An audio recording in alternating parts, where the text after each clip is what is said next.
अब आप बताइए, दोनों भाई, दो भाई जाते हैं पढ़ने साथ, और पता है आपको ये अपने माता पिता की 14वीं संतान थी। 13 बच्चों के बाद उनका जन्म हुआ।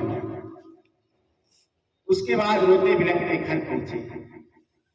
पिता इसे बताए कि हमें बैलगाड़ी वाले ने बैलगाड़ी से उठा के नीचे फेंक दिया। बोले क्यों?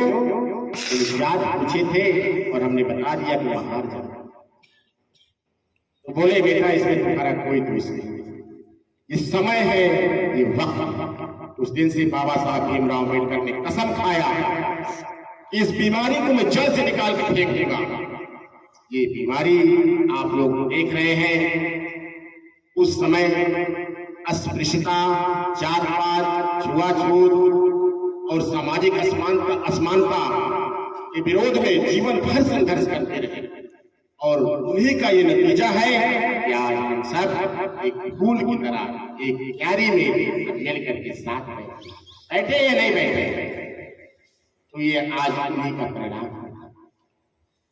1936 में उन्होंने लेबर पार्टी का गठन किया।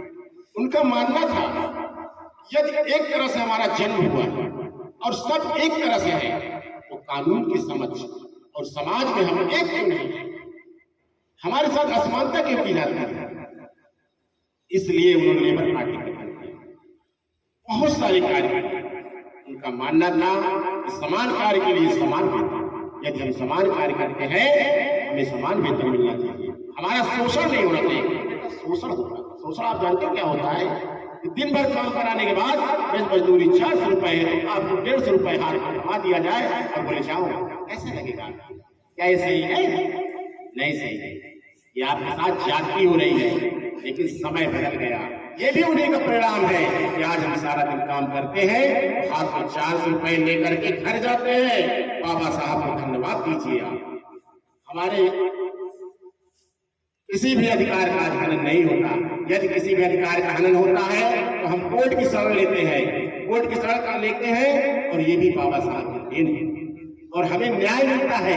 यदि कोई हमें अनावश्यक परेशान करता है तो हम कचहरी जाते हैं, हाई कोर्ट जाते हैं, हम सुप्रीम कोर्ट जाते हैं, ये भी बाबा साहब की देन है और हमें न्याय मिलता है। इतना विशाल, विस्तृत, लचीला संविधान का निर्माण बाबा साहब, महान शिल्पकार थे, अर्थशास्त्री थे, राजनीतिक थे, समाज सुधारक थे। ऐसे बाबा साहब के एहसानों को हम कभी नहीं भुला सकते। अब अगली कड़ी के रूप में मैं रितेश को बुलाता हूं। रितेश, आज